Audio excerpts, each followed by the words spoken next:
ರಕ್ಕಸ ವೇಷ ಮಾಡ್ಕೊಂಡು ತತ್ತಮ ಕುಣಿತ ಮಾರ್ರ ಈಗಿನ ಕಾಲದಲ್ಲಿ ಯಾರಿಗೆ ಹೇಳ್ತೀರಿ ನೀವು? ಈಗ ಏನಾದ್ರು ಗೊತ್ತುಂಟ ಯಾವ್ದಕ್ಕೆ ಯಾವ್ದು ಕುಣಿಬೇಕು ಅನ್ನೋದು ಗೊತ್ತುಂಟ ಈಗಿನ ಕಲಾವಿದ್ರಿಗೆ? ಮಕ್ಕಳದ ಟ್ರಯಲ್ ಇತ್ತು, ಕೊಟ್ರೆ ಇದೇ ತರದ ಆಟ ದಿವಸಗಳದ ಇಲ್ಲ ಬೇರೆ ಬದ್ಲು ತಗೋದು. ಇದೊಂದು ತರ್ಬಡಿ ಬರ್ರ ನಮ್ ಬಜ್ಜ ಆಗ್ತದೆ ಅಂತ ಹೇಳಿ ದಕ್ಷಿಣ ಕನ್ನಡದ ಭಾಗವತರು ಈಗ ಹೊಸಬರು ತಯಾರಾದಲ್ಲಿ ಉತ್ತರ ಕನ್ನಡದಲ್ಲಿ ಪ್ರಚಾರಕ್ಕೆ ಬಂದವರು ಹೆರಂಜಾಲು ಅವ್ರು ಇಬ್ರೇ. ಎಂತ ಹುಚ್ಚ ಚಂಡೆ ಮೊದ್ಲೇ ಅವನು ಇರ್ಲಿ, ಆ ಪದ್ಯ ಹೇಳು ಸ್ಟೈಲೇ ಬೇರೆ ಅದು ಅಷ್ಟನ್ನ ಹೇಳಿ ಮುಗಿಸ್ತ್ರು. ಇವ್ರು ಎಂತ ಬಡ್ಕ ಸಾಯಿಲಿ. ಯಾದಗಿ ಮೊದ್ಲು ವೇಷಕ್ಕೆ ಕುಣಿತವೇ ಬೇರೆ, ಕಿರೀಟದ ವೇಷಕ್ಕೆ ಕುಣಿತವೇ ಬೇರೆ, ಪಾರ್ಟಿನ ವೇಷದ ಕುಣಿತವೇ ಬೇರೆ, ರಕ್ಕಸ ವೇಷದ ಕುಣಿತವೇ ಬೇರೆ. ಬೇಡ್ದಿದ್ ಮಾಡ್ಕೊಂಡು ಹೋದ್ರು ಎಂತ ಬಡ್ಕೋ. ಅಷ್ಟಂತ ಸಮರ್ಥ ಕಲಾವಿದ್ರಿಗೆ ಆ ಕಾಯಿಲೆ ಬಂದದ್ ಸಾಕು. ಮತ್ತೆ ಒಳ್ಳೆ ಮರಕ್ಕೆ ಬಂದ್ಲಿಕ್ಕೆ ಹಬ್ಬತದೆ ಬಿಟ್ರೆ ಕೆಟ್ಟ ಮರಕ್ಕೆಲ್ಲ ಹಬ್ಬುದಿಲ್ಲ.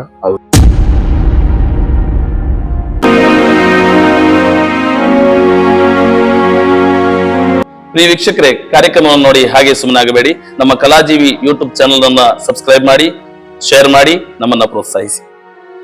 ನಮ್ಮ ಚಾನೆಲ್ ಅನ್ನು ಸಬ್ಸ್ಕ್ರೈಬ್ ಮಾಡಿ ಪ್ಲೀಸ್. ಬಾಡ ಸುಕೃಪಣ್ಣವರೇ, ತಾವು ಯಕ್ಷಗಾನದಲ್ಲಿ ಈಗ ಹಳೆಯ ಕಾಲದಿಂದಲೂ ಬಂದಂತ ಚಂಡೆವಾದಗಳು, ಇಂದಿನ ಹೊಸ ಚಾಲದ ಚಂಡೆಗಳಿಗೂ ನೀವು ಒಗ್ಗಿಕೊಂಡು ಹೋಗಿದ್ದೀರಿ. ಹೌದು, ಒಗ್ಗಿಕೊಂಡು ಹೋಗಿದ್ದೀರಿ. ತಮ್ಮನ್ನ ಮೆಚ್ಚಿಕೊಂಡವರು ನೂರಾರು ಜನ ಇದ್ದಾರೆ. ತಾವು ಅದಕ್ಕೆ ಸಂತೃಪ್ತಿಯಿಂದ ಒಂದು ಸೇವೆಯನ್ನ ಮುಂದುವರಿಸ್ತಾ ಇದ್ದೀರಿ. ಹೌದು. ನಾನು ನಿಮ್ಮನ್ನ ಕೇಳುವುದು, ಯಕ್ಷಗಾನದಲ್ಲಿ ತಾವು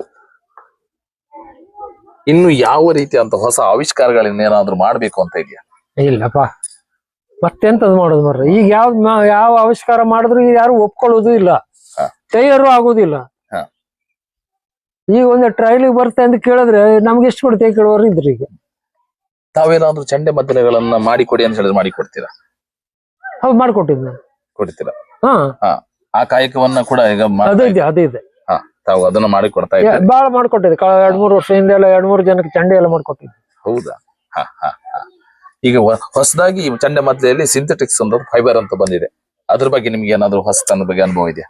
ಮೊನ್ನೆ ಈ ಮಳೆಗಾಲದಲ್ಲಿ ನಮ್ ಬಾಡ ಅಮ್ಮನವ್ರ ಮನೇಲಿ 10 ದಿವಸನೂ ಯಕ್ಷಗಾನವೇ. ಅಲ್ಲಿ ಕಾಂಪಿಟೇಷನ್ ಶುರುವಾಗಿದೆ ಬ್ರಾಹ್ಮಣರದು, ನಮ್ಮ ಮಿತ್ರ ಜಾತಿಯವ್ರದ್ದು. ಅಲ್ಲಿ ಬ್ರಾಹ್ಮಣರು ಒಬ್ರು ಮೊದ್ಲಿಗೆ ತಗೊಂಡ್ ಬಂದಿದ್ರು ಬೆಂಗಳೂರಿಂದಂತೆ. ಮತ್ತೆ ಫೈಬರ್ದು ಅದು ಬ್ಲೋಟ್ ನಟ್ ಪಿಟ್ ಮಾಡೋದು. ಅದು ಗುಂಪು ಇಲ್ಲ, ಕಪಾಲು ಇಲ್ಲ ಮಾರ್ರ. ಅದು ಹೆಂಗ್ ಮಾಡ್ರು ನನಗಂತ. ಅದ್ರಲ್ಲೂ ದೇವಿ ಮಹಾತ್ಮೆ ಟ್ರೈಲಿಗೆ ತಗೊಂಡ್ ಬಂದಿರೋರು ಮಕ್ಕಳದ್ದು ಟ್ರಯಲ್ ಇತ್ತು. ಕೊಟ್ರೆ ಇದೇ ತರದ ಆಟ ದಿವಸಗಳದ ಇಲ್ಲ ಬೇರೆ ಬದ್ಲು ತಗೋದು. ಇದೊಂದು ತರ್ಬಡಿ ಮಾರ್ರ ನಮ್ ಬಜ್ಜ ಆಗ್ತದೆ ಅಂತ ಹೇಳ್ದು. ಅದು ಎಂತ ಸ್ವಯಂಗೆ ಇಡ್ತದ ಮಾರ್ರ. ಅದು ಕಂಪನಿ ಅಂತ 15,000 18,000 ಏನಂತ ಕಂಪನಿ ಮುಚ್ಚಿಗೆ ಎಲ್ಲ ಬ್ಲೋಟ್ ಪಿಟ್ ಮಾಡೋದು. ಭಾರ ಇಲ್ಲ, ಅದ್ರ ಹಿಡ್ಕೊಂಡು ಬಂದಾರ ಅವ್ರು. ಇಂಥದ್ದೆಲ್ಲ ದಗಲು ಬಜಿ ತಯಾರಾಗ್ತದೆ. ಈಗ ಇನ್ನೇನು ಚಂಡಿ ಒಂದು ಹಂಗೆ ಆಗುದಂದ್ರೆ ಬ್ಲೋಟ್ ಪಿಟ್ ಮಾಡೋದು. ಅದೆಲ್ಲ ಪ್ರಯೋಜನ ಇದೆಯಾ ಮಾರ? ಅದೆಲ್ಲ ಲೆಕ್ಕಾಚಾರದ. ಅದು ಯಕ್ಷಗಾನ. ಅದು ಯಕ್ಷಗಾನ ಕುಣಗಡೆ ಸಾಕೋರು ನಾವೇ ಅಲ್ವಾ? ಈ ಇಂಗ್ಲಿಷ್ ಎಲ್ಲ ತಯಾರಾಗಿ ಮೊದ್ಲಿಗೆ ತಗೊಂಡು ಬಂದಾರ ಅವರು. ಅದರಿಂದ ಏನು ಉಪಯೋಗ ಇಲ್ಲ ಅಂತೀರಿ? ಅದು ಸೌಂಡೇ ಇಲ್ಲ, ಚಾಯ್ ಚಾಯ್ ಚಾಯ್ ಒಂದು ಆಗ್ತದೆ, ಗುಂಪು ಇಲ್ಲ. ಅದು ಕರ್ಣ ಹಿಟ್ಟಿಂದಲ್ಲ, ರಬ್ಬರ್ ಕರಗಿಸಿ ಇಟ್ಟದ್ದು. ಅದು ಎಷ್ಟು ದೊಡ್ಡ ಸೌಂಡ್ ಬರೋದು? ಅಂತದೆಲ್ಲ ತಯಾರಾಗ್ತದೆ ಸರ್. ಹೆಂಗ ಈ ಯಕ್ಷಗಾನ ಮುಂದುವರೋದು ಹೇಳಿ? ಈ ರೀತಿಯ ಬದಲಾವಣೆಗಳು ತಾವು ಅದ್ರ ಬಗ್ಗೆ ಖುಷಿ ಪಟ್ಟಂತದಿಲ್ಲ? ಇಲ್ಲಪ್ಪ, ಬದಲಾವಣೆ ಮಾಡೋದಕ್ಕಿಂತಲೂ ಇದ್ದದನ್ನ ಉಳಿಸ್ಕೊಂಡು ಹೋಗೋದಕ್ಕೆ ಪ್ರಯತ್ನ ಮಾಡ್ಬೇಕೆ ಬಿಟ್ರೆ ಬದಲಾವಣೆ ಮಾಡುವ ಇದು ಯಾವ್ದು ಕಾಣುದಿಲ್ಲ. ಖಂಡಿತವಾಗಿ. ಬಾಡ ಸುಕೃಪಣ್ಣವ್ರೆ, ನೇರವಾಗಿ ಈಗ ತಾವು ಯಕ್ಷಗಾನಕ್ಕೆ ಬರುವ ಹೊಸ ಕಲಾವಿದರಿಗೆ ಅಥವಾ ಈಗಾಗಲೇ ಮೇಳದಲ್ಲಿ ದುಡಿತಾ ಇರುವಂತ ಕಲಾವಿದರಿಗೆ ನಿಮ್ಮ ಕಿವಿ ಮಾತುಗಳೇಂತೆ? ಯಕ್ಷಗಾನದಲ್ಲಿ ಅವ್ರು ಹೇಗಿರ್ಬೇಕು ಅನ್ನೋದಾಗಿ ತಾವು ಕಿವಿ ಮಾತನ್ನ ಹೇಳ್ತೀರಿ? ದಿವಸ ಹೇಳ್ತಾ ಇರ್ತೇವೆ. ಈ ಸಾಲಿಗ್ರಾಮ ಮೇಳಕ್ಕೊಬ್ಬ ಸುಮಂತ ಆಚಾರ್ಯ ಬಂದನಲ್ಲ, ಮೇಘರೋಳಿ ಮೇಳದಲ್ಲಿ ಅವನಿಗೆಲ್ಲ ಹಿಂಗೆ ಕುಣೋದಲ್ಲ ಮರ, ಹಿಂಗೆ ಕುಣಿ ಅಂತ ಹೇಳ್ಕೊಡ್ತಿದ್ದೆ. ಅವಾಗ ಸಾಲಿಗ್ರಾಮ ಮೇಳಕ್ ಬಂದ್ಕೊಂಡು ಈಗ ವಾರಕ್ಕೆ ಒಂದ್ಸಲ ಬಂದ್ ರಂಗಸ್ಥಳದಲ್ಲಿ ಇದ್ರು ಕಾಲ್ಗೆ ನಮಸ್ಕಾರ ಮಾಡಕ್ ಹೋಗ್ತಾವ. ಅದೊಂದು ಭಾವನೆ ಇಟ್ಕೊಂಡಿದ್ದ. ಹಾಗೆ ಉಳಿದವ್ರು ಯಾರು ಕೇಳುದಿಲ್ಲ. ಈಗ ಆ ಪದ್ಯಕ್ಕೆಲ್ಲ ಮತ್ತೆ ಸರ ಯಾದಗಿ ಮೊದ್ಲು ವೇಷಕ್ಕೆ ಕುಣಿತವೇ ಬೇರೆ, ಕಿರೀಟದ ವೇಷಕ್ಕೆ ಕುಣಿತವೇ ಬೇರೆ, ಪಾರ್ಟಿನ ವೇಷದ ಕುಣಿತವೇ ಬೇರೆ, ರಕ್ಕಸ ವೇಷದ ಕುಣಿತವೇ ಬೇರೆ. ಈಗ ರಕ್ಕಸ ವೇಷ ಮಾಡ್ಕೊಂಡು ತತ್ತಮ ಕುಣಿತ ಮಾರ್ರ ಈಗಿನ ಕಾಲದಲ್ಲಿ ಯಾರಿಗೆ ಹೇಳ್ತೀರಿ ನೀವು? ಈಗ ಏನಾದ್ರು ಗೊತ್ತುಂಟ ಯಾವ್ದು ಕುಣಿಬೇಕು ಅನ್ನೋದು ಗೊತ್ತುಂಟ ಈಗಿನ ಕಲಾವಿದರಿಗೆ? ಅದು ಗೊತ್ತಿಲ್ಲ. ಅದು ಹೇಳಿದ್ರೆ ಕೇಳುದಿಲ್ಲ. ಅದು ಯಾರಿಗೆ ಗೊತ್ತುಂಟು?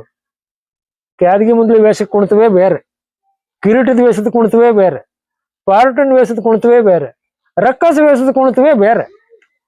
ಅದೆಲ್ಲ ಗೊತ್ತಿತ್ತು ನಮ್ಗೆ. ಹೇಳಿದ್ರೆ ಹೇಳುವುದಿಲ್ಲ, ನಾವು ಯಾರು ಕೇಳುವುದಿಲ್ಲ ಹೇಳಿದ್ರೆ. ಹೇಳಲಿಕ್ಕೆ ಬರೋವರೇ ಕಡಿಮೆ. ಒಟ್ಟಾರೆ ಈ ಸಂದರ್ಶನದಲ್ಲಿ ತಮ್ಮ ಯುವ ಪೀಳಿಗೆಗೆ ಏನು ಒಂದು ಶುಭವನ್ನು ಹಾರೈಸ್ತೀರಿ? ಯಕ್ಷಗಾನಕ್ಕೆ ಬರುವ ಕಲಾವಿದರಿಗೆ ಏನೊಂದು ಶುಭ ಹೇಳ್ತೀರಿ? ಎಂತ ಹಾರೈಸುದಿಲ್ಲ, ಅವ್ರು ಇದ್ದದ್ರಲ್ಲೇ ಅದನ್ನ ಮರೆತು ಹಿಂದಿನ ಸಂಸ್ಕೃತಿಗೆ ಬಂದಿರ ಭಾರಿ ಒಳ್ಳೇದಾಗಿತ್ತು. ಅದೊಂದು ಮಾಡಿದ್ರೆ ನಾವು ಇಷ್ಟು ವರ್ಷ ಸೇವೆ ಮಾಡಿದಾಗ ಸಾರ್ಥಕತೆ ಪಡಿಬಹುದಾಗಿತ್ತು. ಯುವ ಕಲಾವಿದರು ಇನ್ನು ಮುಂದೆ ತಯಾರಾಗೋರು ಆಗುದಿಲ್ಲ. ಈಗ ತಯಾರಾಗೋರು ಪೂರ ಇಂಗ್ಲಿಷ್ ನೆಲ್ಲ ತಯಾರಾದ್ಮೇಲೆ ಅವ್ರಿಗೆ ಅಂತ ಹೇಳ್ಕೊಡ್ತಾರೆ. ಇವ್ರಿಗೆ ಗೊತ್ತಿರ್ತದೆ ಹೇಳ್ಕೊಡುವವರಿಗೆ. ಹಿಂದಿನ ಸಂಪ್ರದಾಯವನ್ನು ಆದಷ್ಟು ಕಲಿತು ಬರ್ಲಿ ಹೇಳುವುದೇ ನನ್ನ ಆಸೆ. ಅದು ಮಾಡುವುದಿಲ್ಲ. ಬಾಡ ಶುಕ್ರಪ್ಪನವರೇ, ತಾವು ಇಷ್ಟಪಟ್ಟು ಕೆಲಸ ಮಾಡಿದಂತಹ ಭಾಗವತರುಗಳ ಸಾಲಿನಲ್ಲಿ ನಿಮ್ಗೆ ಬಹಳ ನೆನಪಿದ್ದು ಖುಷಿ ಕೊಟ್ಟು ಆಗ್ಲೇ ಹೇಳಿದ್ರಿ ನಗರ ಸುಬ್ರಹ್ಮಣ್ಯ ಆಚಾರ್ಯ ಅಂತ. ಹೌದು. ಅವರ ಜೊತೆಗಿನ ಒಡನಾಟಗಳು, ಅವರ ಜೊತೆಗೆ ತಾವು ಕೆಲಸ ಮಾಡಿದಂತ ಆ ದಿನಗಳು ಹೇಗಿತ್ತು? ಅವ್ರ ಬಗ್ಗೆ ಏನ್ ನಿಮ್ಮ ಅನುಭವ ಏನು? ಅವರು ಸಂಗೀತಗಾರ, ನಮ್ಮ ಕುಮಟಾದವನೇ ಇದ್ದ, ಎಂಕು ಅಂತ. ಆ ಸಂಗೀತ ಮಾಡ್ಬೇಕಾದ್ರೆ ಬಂದು ಓ ಸತ್ಯಭಾಮ ಬಾ ಹೇಳುದು ಆ ಪದ್ಯ. ಸತ್ಯಭಾಮ ಓ ಸತ್ಯಭಾಮ ಅದನ್ನ ಹೇಳ್ಕೊಡ್ತಿದ್ರು ಬಂದಿರಾಗಕ್ಕ. ಹಿಂಗೆ ಹೇಳೋಳು, ಅವರು ಕೂತ್ಕೊಂಡು ಹೇಳಿ ಶ್ರೀವೇಷ ಕುಣಿಸಿ ಹೋಗುದು. ಮತ್ತೆ ಚಂಡೆ ಮೊದ್ಲೆ ಎಂತದೇ ಆಗ್ಲಿ, ಎಂತವ್ರೇ ಆಗ್ಲಿ, ಹೆಂಗೆ ಬರ್ಸ್ಲಿ, ಆ ಪದ್ಯ ಹೇಳೋ ಸ್ಟೈಲ್, ಯಕ್ಷಗಾನ ಶೈಲಿ ಅವ್ರದ್ದೆಷ್ಟು ಖುಷಿ ಪಡ್ತಿತ್ತು ಅಂದ್ರೆ ಆ ಸಂತೋಷವೇ ಬೇರೆ. ಹಾಗೆ ಹೇಳಿ ಒಬ್ರಿಗೂ ಚಂಡೆ ಮೊದ್ಲೆ ಅವನಿಗೆ ಅದ್ ಯಾಕೆ ಬಾರ್ತೆ ಹಂಗೆ ಈಚೆ ಕಂಡು ತಿರುಗಿ ನೋಡೋರು ಅಲ್ಲ. ಅದು ನೀ ಬಾರ್ಸು ಸರಿ ಅಂತ ಆಗ್ಲಿಲ್ಲ ಅಂತ ಹೇಳುವುದು ಅಲ್ಲ. ಅವ್ರದ್ದೇ ಆ ತೇರಿ, ಆ ಪದ್ಯ ಸ್ಟೈಲೇ ಬೇರೆ. ಅಷ್ಟು ಖುಷಿ ಪಡ್ತಿತ್ತು ಆ ರಂಗಸ್ಥಳದಲ್ಲಿ. ಮತ್ತೆ ನಗೆ ಆಡ್ತಾ ಇರುದು ರಂಗಸ್ಥಳದಲ್ಲಿ, ಏನಾದ್ರು ಗಮ್ಮತ್ ಮಾಡ್ತಾ ಇರುದು. ಒಂದು ಗನಗುಮುಗ ಅಂತದೊಂದು ಅದೊಂದು ಮೂರ್ತಿಯ ಒಂದು ಯಕ್ಷಗಾನದ ಒಂದು ಕುಂಡಿಯನ್ನ ಕಳ್ಸ್ಕೊಂಡಾಗ್ಬಿಟ್ಟದ. ನಮ್ಮ ಉತ್ತರ ಕನ್ನಡದಲ್ಲೂ ಅವರಿಗೆ ಭಾರಿ ಅಪಾರ ಗೌರವ ಇತ್ತು. ಸುಬ್ರಹ್ಮಣ್ಯ ಆಚಾರ್ಯ ಪ್ರಚಾರ ಇತ್ತು. ದಕ್ಷಿಣ ಕನ್ನಡದ ಭಾಗವತರು ಈಗ ಹೊಸಬರು ತಯಾರಾದಲ್ಲಿ ಉತ್ತರ ಕನ್ನಡದಲ್ಲಿ ಪ್ರಚಾರಕ್ಕೆ ಬಂದವರು ಹೇರಂಜಾಲು ಅವ್ರು ಇಬ್ರೇ. ಜನಮನ್ನಣೆ ಪಡೆದಂತ. ಹೌದು. ಅಷ್ಟು ಖುಷಿ ಕೊಡ್ತಿದ್ರು. ಆ ಪದ್ಯಕ್ಕೂ ಅಷ್ಟೇ ತೂಕ ಇತ್ತು. ಅವರು ಒಂದು ವಿಧಿವಶ ಆದಾಗ ತಮ್ಗೆ ಬಹಳ ದುಃಖ, ಭಾರಿ ನೋವಾಯ್ತು ಬರ್ರ.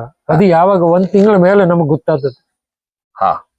ಅವರು ತೀರಿಕೊಂಡು 1 ತಿಂಗಳ ಮೇಲೆ ಅದು ಪೇಪರಿಗೆ ಕಂಡದ್ದು.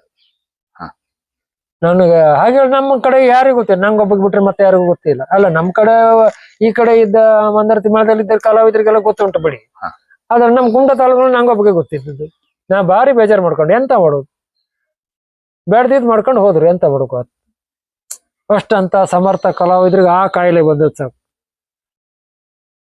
ಮತ್ತೆ ಒಳ್ಳೆ ಮರಕ್ಕೆ ಬಂದ್ಲಿಕ್ಕೆ ಹಬ್ಬತದೆ ಬಿಟ್ರೆ ಕೆಟ್ಟ ಮರಕ್ಕೆಲ್ಲ ಹಬ್ಬುದಿಲ್ಲ. ಅವ್ರನ್ನ ಕಳ್ಕೊಂಡದ್ದು ಖಂಡಿತವಾಗಿ ಒಂದು ದೊಡ್ಡ ತುಂಬಲಾರದ ನಷ್ಟ. ಭಾರಿ ಬೇಜಾರಂದ್ರ ಅಂತ ವ್ಯಕ್ತಿತ್ವೇ ಯಾರನ್ನು ಕಾಣ್ಲಿಲ್ಲ. ಎಂತ ಹುಚ್ಚ ಚಂಡೆ ಮೊದ್ಲೇ ಅವನು ಇರ್ಲಿ, ಆ ಪದ್ಯ ಹೇಳು ಸ್ಟೈಲೇ ಬೇರೆ. ಅದು ಅಷ್ಟನ್ನ ಹೇಳಿ ಮುಗಿಸ್ರು. ಇವ್ರು ಎಂತ ಬಡ್ಕ ಸಾಯ್ಲಿ, ಲಕ್ಷ್ಯವೇ ಇಲ್ಲ.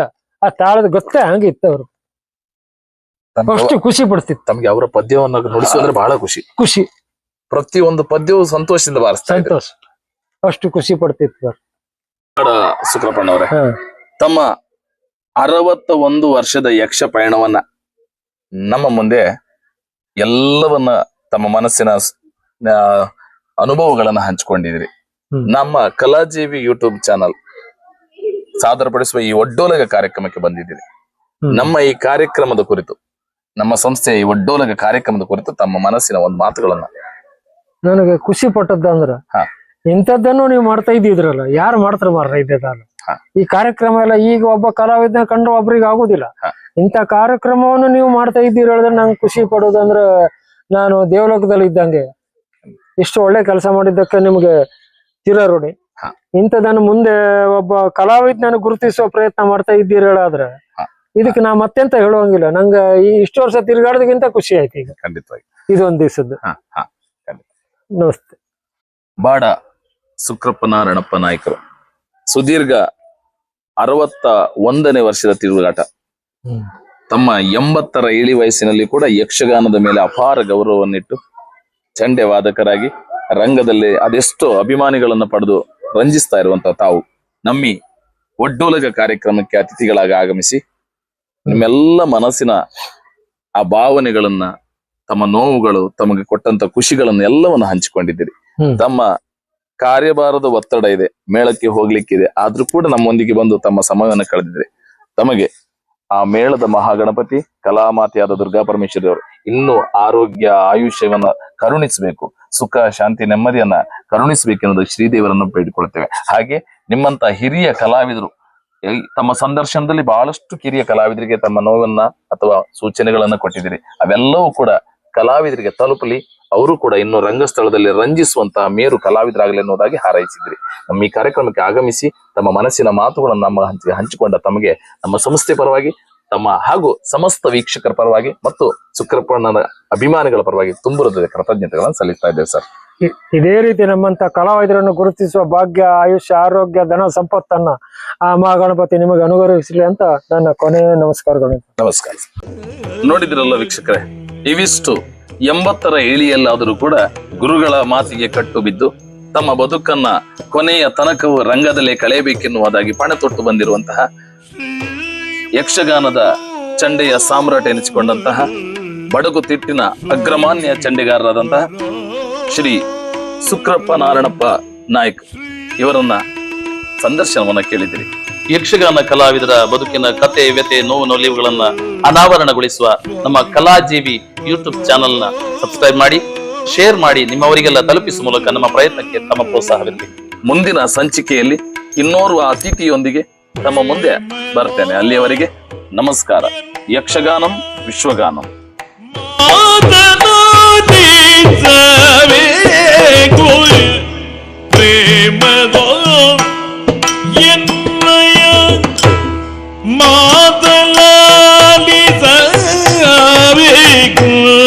ಸ್ವಾಮಿ